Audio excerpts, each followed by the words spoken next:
నమస్తే అండి. అందరూ ఎలా ఉన్నారు? బాగున్నారా? నేనైతే బాగున్నానండి. మీరందరూ కూడా బాగుండాలని అయితే కోరుకుంటున్నాను. ముందుగా అయితే ఫస్ట్ టైం మన ఛానల్ని చూస్తున్న వాళ్ళకి వీడియో కనుక నచ్చితే తప్పకుండా ఒక లైక్ ఇవ్వటం, సబ్స్క్రైబ్ చేసుకోవటం మాత్రం మర్చిపోకండి. ఇప్పుడైతే నేను మార్చ్ 4 మా పెద్దబాబు బర్త్డే రోజున తీసిన వీడియో అయితే మీతో షేర్ చేసుకుంటున్నా. మా నాన్నగారు అయితే ఒక 1 మంత్ నుంచి నాకు కేక్ బర్త్డే కావాలి అని ఒకటే గోల పెట్టిండు. కరెక్ట్ గా బర్త్డే రోజే ఫుల్ ఫీవర్ వచ్చింది. అదేంటో గానీ నైట్ మంచిగా ఉండే, ఉదయం వరకు బాగా జ్వరం వచ్చింది. జ్వరము, సర్ది, దగ్గు అన్నీ ఉన్నాయన్నమాట. ఉదయాన్నే పనంతా చేసుకొని ఎక్కడికైనా గుడికి వెళ్దాం అనుకున్నాం, కానీ ఇంకా అంత ఫీవర్ లో ఎందుకులే అని ఇంకా వాడిని లేపలేదు. మా పెద్దోడైతే ముందు రోజే స్కూల్ కి వెళ్తావా ఇంటి దగ్గర ఉంటావా నాన్న అని అడిగితే కొత్తంగా వేసుకొని స్కూల్ కి వెళ్ళి మా ఫ్రెండ్స్ కి చాక్లెట్స్ పంచుతా అన్నాడు.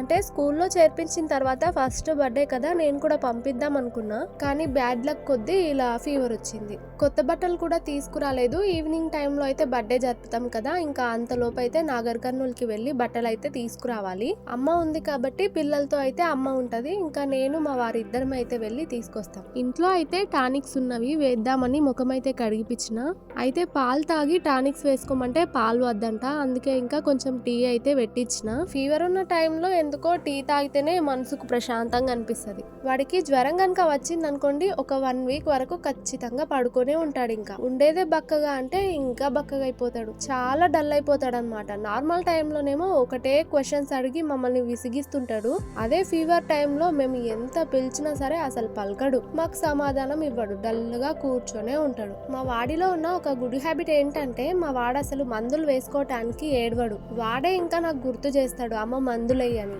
కాళ్ళు చేతులు అన్ని పట్టేసినట్టుగా అవుతున్నట్టున్నాయి, అందుకే ఊరికే ఏడుస్తున్నాడు అనమాట. జలుబుకు గాని దగ్గుకు గాని ఆక్సిజన్ అయితే పెడతారు కదా, అది పెట్టుకోవటానికి కూడా మా వాడైతే ఏడవడు. మంచిగా కోఆపరేట్ అయితే చేస్తాడు మాకు. 11-11:30 అట్లా మేము నాగర్ కర్నూలుకి అయితే వెళ్దాం అనుకున్నాం.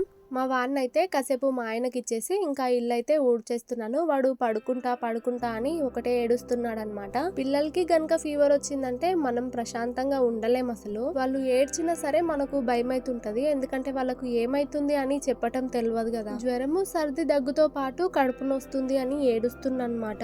అయితే దగ్గి కడుపు కూడా కొంచెం నొప్పి లేచినట్టుగా అవుతుంటది కదా, మేబీ అందుకేనేమో. మామూలుగా అయితే మంచిగా ఆడుకుంటాడు, మా అత్తమ్మ వాళ్ళ ఇంట్లోకి మా ఇంట్లోకి తిరుగుతూనే ఉంటాడు. ఇంకా ఫీవర్ గనక వచ్చిందంటే ఇట్లా పరిపేయాలి, ఇంకా పడుకోబెట్టాలి అంతే. ఎండలు అయితే బాగానే కొడుతున్నాయి, కానీ ఉదయం పూట మాత్రం బాగా చలి పెడుతుంది. ఇంకా వీడు జ్వరంలో ఉన్నాడు కాబట్టి వానికి ఇంకా చలి పెడుతుంది. మా పెద్దోడు పుట్టినప్పుడు వాడికి పసిరికలు ఉండే, అయితే గ్లాస్ లో అయితే పెట్టినామన్నమాట. హాస్పిటల్లోనే ఉన్నాం కొన్ని డేస్. ఒక రోజు అయితే వాడికి పాలు సరిపోక బాగా ఏడ్చిండు. వాడి ఏడుపు చూసి అసలు నేను భరించలేకపోయినా, నేను కూడా ఏడ్చేసిన హాస్పిటల్లోనే. తెలిసిన వాళ్ళు తెలియని వాళ్ళు అందరూ కూడా బాలింత టైంలో ఏడవకూడదు, ఏం కాదులే పిల్లలు అట్లనే ఏడుస్తారని చాలా మంది సర్ది చెప్పారు నాకు. అదేంటో గానీ పిల్లలు గనక ఏడ్చారంటే అప్పుడు వాళ్ళని ఎలా మాన్పాలో తెలీదు, ఎందుకు ఏడుస్తున్నారో తెలీదు. ఇంకా వాళ్ళు ఏడ్చారంటే నాకు మనసుకి ఏం తోచదు, నాకు కూడా ఏడుపు వచ్చేస్తుండే. అప్పుడు మా అమ్మ ఉంది కాబట్టి సరిపోయింది, కానీ లేకపోయింటే నా పని అయిపోయేది. ఇంట్లో పెద్దవాళ్ళు ఉంటే వాళ్ళు ఎలాగైనా చూసుకుంటారు, కానీ మనకు అలవాటు ఉండదు కదా అంతగా. ఏం చేయాలనో అర్థం కాక వాళ్ళతో పాటు మనం కూడా ఏడ్చుకుంటూ కూర్చుంటాం. మా చిన్నోడికి కూడా బాగా జలుబైంది, అయినా కూడా ఎప్పుడు నీళ్ళల్లో ఆడుకుంటూనే ఉంటాడు. వీడేంటంటే జ్వరం వచ్చినా సరే సర్దైనా సరే ఇంకా పడుకొని ఉండడనమాట, తిరుగుతూనే ఉంటాడు. మా చిన్నోడు మా ఆయన టైపు, మా పెద్దోడేమో నా టైప్. నాకు ఫీవర్ వచ్చినా పడుకోవాలనిపిస్తుంది. మా ఆయనకు గనక ఫీవర్ వచ్చింది అనుకోండి, కనీసం ఆయనకు ఫీవర్ వచ్చిందన్న విషయం కూడా నాకు తెలియదు. హాస్పిటల్కి వెళ్తాడు, టాబ్లెట్ తెచ్చుకుంటాడు, వేసుకుంటాడు. ఆయనకు ఫీవర్ ఉందా ఏమైంది ఏంది నాకు ఏం తెలియదు. అమ్మ అయితే బట్టలు ఉతికి నీళ్ళలో అయితే తీసేసింది, ఇంకా వాటన్నింటిని కూడా ఆరేస్తున్నా. అమ్మ ఇంటికి గనక వచ్చిందంటే ఈ బట్టల పనే ఎక్కువ ఉంటది. ఉండండిలే అమ్మ నేను ఉతుక్కుంటా అని చెప్పినా కూడా వినదు, ఇంకా పని చేస్తూనే ఉంటది. ఒక పని అయిపోగానే ఇంకేం పని ఉందా అని చూస్తుంది, కాసేపు కూర్చుందాం అనే ఆలోచనే ఉండదు మా అమ్మకైతే. ఇంకా ఫ్రెష్ అప్ అయిపోయి మా వాడికైతే ఒక గిఫ్ట్ ఇద్దాం అనుకున్నా. అయితే ఈ గల్లబుడ్డిలో నేను జనవరి 1 నుంచే కదా వేస్తున్నా, అప్పటి నుంచి ఇప్పటి వరకు ఎన్నైనాయి, అసలు నేను ఇద్దాం అనుకున్న గిఫ్ట్ కి సరిపోతాయా లేదా చూద్దామని అయితే చూస్తున్నా. పిల్లలకి ఏంటో గానీ పైసల పిచ్చి బాగా ఉంటది. మా వాడైతే ఆ డబ్బా ఇచ్చే వరకు వదలడు. 10 రూపీస్ ఇస్తే తీసుకోవట్లేదన్నమాట, వాటిని చించుదామని చూస్తున్నాడు. ఒక్క లోటిస్తే సరిపోదంట, డబ్బా మొత్తం కావాలంట. మా వాడికి అలిగి పడుకున్నాడు కింద. డబ్బాకి మూత పెట్టేసి ఇచ్చినమాట, ఇంకా నాకేం వద్దు అన్నట్టు మళ్ళీ నా మీదనే విసిరేస్తున్నాడు. దీంట్లో డబ్బులు దాచి అయితే 2 months అవుతుంది. అంతేకాకుండా నేను టైలరింగ్ చేసిన డబ్బులు మాత్రమే నాకు కావాల్సినవి ఉంచుకోగా మిగతావైతే ఇందులో వేసుకున్నా. నేను కొందాం అనుకున్న గిఫ్ట్ కి సరిపోతాయా లేదో తెలీదు, ఒకవేళ తక్కువైనా సరే మా ఆయన అయితే అడ్జస్ట్ చేస్తారులే అనుకున్నా. అంతేకాకుండా కొనాలా వద్దా, ఇంకా ఇంట్లో ఇద్దరు ఉన్నారు కదా మళ్ళీ గొడవ పడుతూనే ఉంటారు కదా అనిపించింది. కానీ ఈ వయసులో అందరి పిల్లల్ని చూస్తూ ఉండకుండా వాళ్ళు కూడా హ్యాపీగా ఫీల్ అయ్యేలాగా చూసుకోవటమే కదా మన పని. మన చిన్నప్పుడు ఇలాంటివన్నీ ఉన్నాయో లేవో అసలు గుర్తే లేదు. కనీసం మన పిల్లలనైనా హ్యాపీగా ఉంచుదాం. ఇందులో ఎన్ని డబ్బులు ఉన్నాయి, నేను కొందాం అనుకున్న దానికి సరిపోతాయా లేదా అనేది నేను అక్కడికి వెళ్ళిన తర్వాత అయితే మీకు చెప్తా. ఇంకా నాగర్ కర్నూలుకి అయితే వెళ్ళిపోయినాం. అక్కడ ఫస్ట్ అయితే బేకరీ దగ్గరికి అయితే వెళ్ళినాం. ఫస్ట్ అయితే కేక్ సెలెక్ట్ చేసుకుంటే వాళ్ళు చేసి పెడతారు కదా అని ముందైతే అక్కడికి వెళ్ళినాం. బేకరీకి వస్తే చాలు కేక్ పీస్ తినకుండా నాకు బయటకు వెళ్ళబుద్ధి కాదు. నాకు కూడా కేక్ అంటే బాగా ఇష్టం అన్నమాట. కూల్ కేక్స్ అన్ని కూడా బయట ఫ్రిడ్జ్ లో అయితే పెట్టిర్రు. మేమైతే ఇట్లా బ్లాక్ ఫారెస్ట్ ఉంటది కదా ఆ టైప్ లో అయితే చేయమన్నాం. ఇంకా మేమైతే పిల్లల వరకు పిలిచి మాత్రమే బర్త్డే చేస్తాం, అందుకే ఇంకా 1 kg అయితే ఆర్డర్ చేసుకున్నాం. ఇంకా తిందామనేసి ఒక కేక్ పీస్ అయితే తీసుకున్నా. మా ఆయన అయితే పాలకోవా తీసుకున్నాడు. అది చిన్న టీ గ్లాసు, అందులో ఉన్నదానికే 50 రూపీస్ అంట. మళ్ళీ ఇంత దానికి 50 రూపీస్ అంట. అబ్బా, దానికంటే కేకే బెటర్ ఏమో. మేము ఎక్కడికైనా వెళ్ళినామంటే ఫస్ట్ తిని ఆ తర్వాతనే పని అయితే స్టార్ట్ చేస్తాం. అంటే తిరగటానికి కూడా కొంత ఎనర్జీ ఉండాలి కదా. అంతేకాకుండా ఎప్పుడు వచ్చినా పిల్లలతోనే వస్తాం కాబట్టి వాళ్ళు నన్ను ప్రశాంతంగా ఏది తిననివ్వరు. అందుకే ఇట్లా మేము ఇద్దరమే వచ్చినప్పుడు అది తిందాం ఇది తిందామని సతాయిస్తూనే ఉంటా. ఇంకా కేక్ ఎట్లా చేయాలి అనేది చెప్పేసి కొంత అడ్వాన్స్ అయితే ఇచ్చేసి మేము బట్టలు తీసుకోవడానికి అయితే వెళ్ళినాం. మా వాడికి 5 years ఉన్నప్పటికీ మేము కొంచెం తక్కువ ఏజ్ ఉన్న బట్టలే తీసుకోవాలి, ఎందుకంటే హైట్ తక్కువ పర్సనాలిటీ తక్కువ కాబట్టి. ఈ షాప్ వచ్చేసి ఎస్కే ఫ్యాషన్స్ అని ఉంటది. పిల్లలకి ఎప్పుడు తీసుకోవాలన్నా ఇంకా ఇక్కడికే వస్తాం మేము. బేకరీకి కింది వైపునే ఉంటదన్నమాట. వాడిని తీసుకొద్దాం అనుకున్నాం కానీ ఇంకా ఫీవర్ లో ఇంత ఎండకి ఎందుకులే అని ఇంకా తీసుకురాలేదు వాడిని. మా పెద్దోనికి సెలెక్ట్ చేసుకున్న తర్వాత ఇంకా మా చిన్నోనికి కూడా ఒక టీ షర్ట్ ఒకటి షార్ట్ లాగా అయితే తీసుకుందామని చూస్తున్నాం. ఇవైతే మనము క్యాప్స్ మోడల్ అవి ఇవి చూసి బాగున్నాయి కదా అని తీసుకుంటాం గానీ పిల్లలు మాత్రం అస్సలు పెట్టుకోరు. ఆశకు తీసుకుంటాం గానీ వేస్టే. జుబ్బాలు కోట్ మోడల్ అవి ఇవి తీసుకుంటే పిల్లలు అయితే అస్సలు ఫ్రీగా ఉండలేరబ్బా. మేము ఎప్పుడు తీసుకుందాం అనుకున్నా ఇద్దరికి కూడా ప్యాంట్ షర్ట్ తీసుకుంటాం, లేకుంటే చిన్నోనికి ఇట్లా టీ షర్ట్ షార్ట్ ఉన్నలాగా తీసుకుంటాం. ఇంకా ఇద్దరికి కూడా సెలెక్ట్ చేసుకుని బట్టలు అయితే తీసేసుకున్నాము. ఇంకా అక్కడి నుంచి వాడికి గిఫ్ట్ అయితే తీసుకుంటా అని చెప్పిన కదా అక్కడికైతే వెళ్ళిపోయినాం. మా వాడికి సైకిల్ కావాలంట, ఎప్పటి నుంచో అడుగుతుండు. వాడికి కాళ్ళు అందవు మేబీ, అయినా కూడా అడుగుతున్నాడు. ఇంకా సర్లే కొందామని అయితే అనుకున్నా. ఇక్కడైతే మంచిగా బ్రాండెడ్ సైకిల్స్ దొరుకుతాయంట. అడ్రస్ మాత్రం నాకు తెలియదు, ఎందుకంటే సందులు దిప్ప అయితే తీసుకొచ్చిండు మా ఆయన. గల్లబుడ్డిలో అయితే డబ్బులు 4500 అట్లా ఉన్నాయి. చిన్నపిల్లలకైతే ఇంకా అంతలో అయితే సైకిల్స్ వస్తాయి కదా, అందుకే ఇంకా వచ్చేసినాం ఇక్కడికి. ఏ సైకిల్ అయితే వాడికి సరిపోతుందా అనేసి మా ఆయన అయితే చూస్తున్నాడు అనమాట. అంతేకాకుండా బ్రాండెడ్గా ఉండాలి, కనీసం ఒక 2-3 years వాడినా సరే మంచిగా ఉండేలాగా అయితే చూసుకోవాలి. వాళ్ళు అడిగింది ఇప్పిస్తే వాళ్ళకంటే ఎక్కువ మనకే హ్యాపీగా ఉంటది. ఇంకా సైకిల్ అయితే సెలెక్ట్ చేసిండు. ఈ బ్లూ కలర్ సైకిల్ అయితే నచ్చిందంట. సైకిల్ ప్రైస్ వచ్చేసి 3000. ఈ సైకిల్ కి అయితే 3000 అయితే పడిందనమాట. ఇంకా ఫిట్టింగ్స్ అన్ని కూడా చేస్తున్నాడు. మాకు ఒక 100 తక్కువ చేయమన్నా కూడా చేయలేదు ఆయన. ఇంకా సైకిల్ ని ఫిట్టింగ్ చేయించిన తర్వాత సైకిల్ ని అక్కడనే పెట్టి మేము షాపింగ్ చేసుకున్న తర్వాత ఇక్కడికి వస్తామని చెప్పేసి అయితే వెళ్ళిపోయినాం. ఇంకా అక్కడి నుంచి మేము గోల్డ్ షాప్ దగ్గరికి అయితే వెళ్ళినాం. నాకు ఎప్పటి నుంచో గోల్డ్వి చిన్నవి కమ్మలు కొనుక్కోవాలని ఉండే డైలీ యూజ్ కి. మిషన్ డబ్బులు ఎప్పుడు దాపెట్టుకున్నా సరే ఇంకా దేనికో ఒక దానికైతే వాడుకునేదాన్ని. యూట్యూబ్ నుంచి ఫస్ట్ పేమెంట్ రాగానే ఫస్ట్ ఇవే తీసుకుందాం అనుకున్నా, కాకపోతే ఇంకా ఈఎంఐకి అయితే వాడుకోవాల్సి వచ్చింది కదా. ఇంకా మా వారు ఆ డబ్బులు అయితే ఇచ్చిండు, ఏమో కొనుక్కుంటా అన్నావు కదా అనేసి. బంగారం ధర అయితే బాగా పెరిగిపోయింది. అసలు నాతో ఉన్న డబ్బులతో వస్తుందో రాదో కూడా తెలియదు. నేనైతే మాసంలోనే చూపించమన్నా, ఎందుకంటే అంతవరకు మాత్రమే మనకు డబ్బులు సరిపోతాయి కాబట్టి.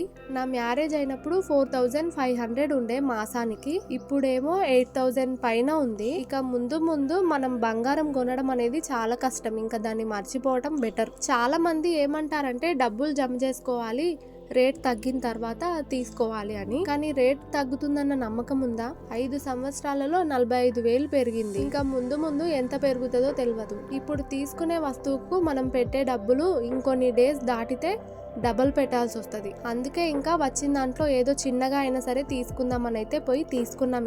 ఇంకా అక్కడ నుంచి మళ్ళీ బేకరీ దగ్గరికి అయితే వెళ్ళినాం. కేక్ అయితే రెడీ అయిపోయింది.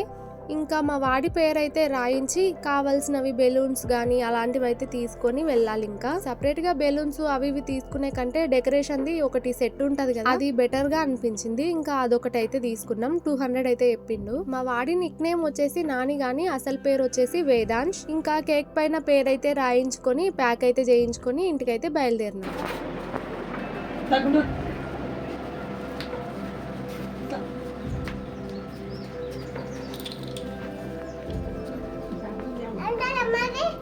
చూడు పో, ఏంటిది అది చూద్దాం దా.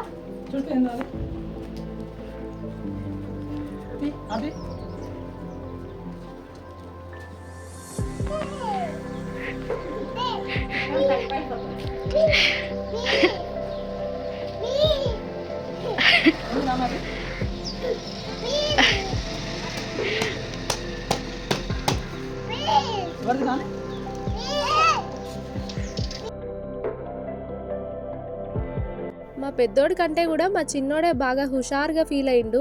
అంటే పెద్దోడు కూడా ఫుల్ హ్యాపీ, కానీ వాడికి ఫీవర్ లో ఉన్నాడు కాబట్టి అంత బయటికి ఏం చెప్పుకోలేకపోతుండు. మామూలుగా అయితే మమ్మల్ని పస్తు ప్రశ్నలు వేసి విసిగించేది. ఏడ తెచ్చారు, ఎప్పుడు తెచ్చారు, ఎవరికి తెచ్చారు, ఎన్నో ప్రశ్నలు వేస్తుండే. సీట్ కి కాళ్ళు అయితే అందట్లేదని మా ఆయన అయితే ఇంకాస్త సీట్ అయితే కిందికి దించిండు.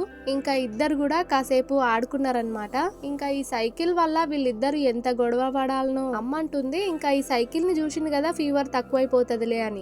నాకు కూడా స్కూల్ డేస్ లో ఉన్నప్పుడు సైకిల్ కావాలనిపించి మస్తు అడిగి అయితే ఇప్పించిరు. కాకపోతే 10th క్లాస్ అయిపోయిన తర్వాత ఇప్పించిరు. కాలేజ్ కి వెళ్లే టైంలో, కాలేజ్ కి మా ఇంటికి చాలా దూరం, అందుకే ఇంకా నేర్చుకుందాం అనుకున్నా. కాకపోతే మెయిన్ రోడ్ మీద అయితే వెళ్ళాలన్నమాట కాలేజ్ కి. మనకేమో సచ్చేంత భయం. సైకిల్ అయితే కొనుక్కున్నా గానీ దాన్ని తొక్కుకుంటూ ఏ రోజు కూడా నేను కాలేజ్కి వెళ్ళలేదు. రోడ్డు పైన వెళ్తుంటే ఏదైనా ఎదురుగా బండి వచ్చిందంటే కాసేపు సైకిల్ ఆపి ఆ బండి వెళ్ళిపోయిన తర్వాత వెళ్ళేదాన్ని. అంత భయం ఉంటుండే. నేరుగా వెళ్ళి వాళ్ళకి ఎక్కడ గుద్దుతానో, లేకుంటే వాళ్ళు వచ్చి నన్ను ఎక్కడ గుద్దుతారో ఆ భయానికి సైకిల్ అసలు తొక్కేదాన్నే కాదబ్బా. చిన్న చిన్న పిల్లలు స్కూటీలు నడుపుతున్న రోజులు ఇవి. నేనేమో సైకిల్ తొక్కనికనే మస్తు భయపడ్డా.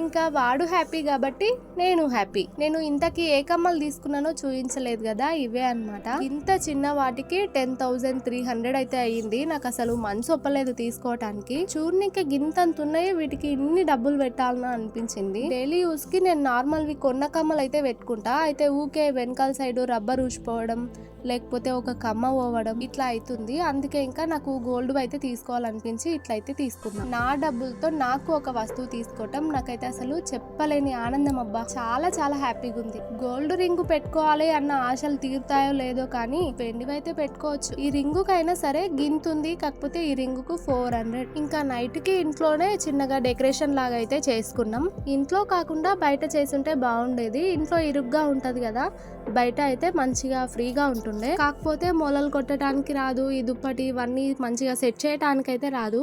అందుకే ఇంకా ఇంట్లోనే సెట్ చేస్తున్నాడు మా ఆయన.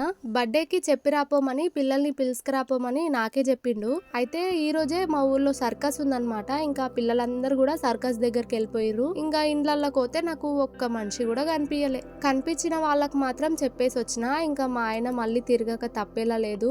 సర్కస్ అంటే పిల్లలకి కొంచెం ఇంట్రెస్ట్ ఎక్కువ ఉంటది కదా, అందుకే ఇంకా స్టార్ట్ కాకముందే పోయి కూర్చుంటారు. కేక్ పెట్టడానికి టేబుల్ లాంటిది ఏదీ లేదు, అందుకే ఇంకా దీనిపైన అయితే సెట్ చేస్తున్నాం మేము. మా వాడికి కూడా మంచిగా అందేట్టు బాగుందిలే అనేసి ఇంకా దీని మీదనే అయితే కనిపించకుండా సెట్ చేసుకున్నాం.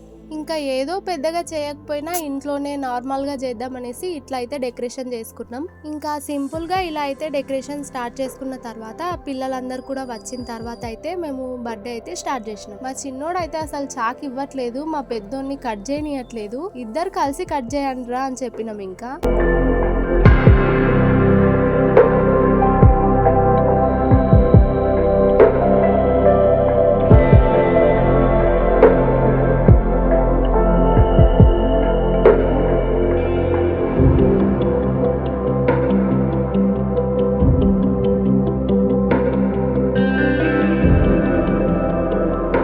ఇంకా మా వాడి బర్త్డే అయితే ఇలా సెలబ్రేట్ చేసుకున్నాం. కేక్ తీసుకునేటప్పుడు ఒక కార ప్యాకెట్ అట్లనే చాక్లెట్స్ ప్యాకెట్ అయితే తీసుకొచ్చినాం. ఇంకా కేక్ కటింగ్ అయిపోయిన తర్వాత అందరికి కూడా పెట్టించినాం. కూల్ డ్రింక్ కూడా తెచ్చినాం కానీ ఇంకా అందరు తాగలేదన్నమాట. వెదర్ చాలా కూల్ గా ఉంది, అందుకే ఇంకా అందరు తాగలేదు. ఇక మా వాడి బర్త్డే అయితే ఇలా సెలబ్రేట్ చేసుకున్నాం. ఈ రోజు అయితే నేను చాలా హ్యాపీ. నా మొదటి సంపాదనతో నాకు నచ్చిన వస్తువునైతే కొనుక్కున్నా.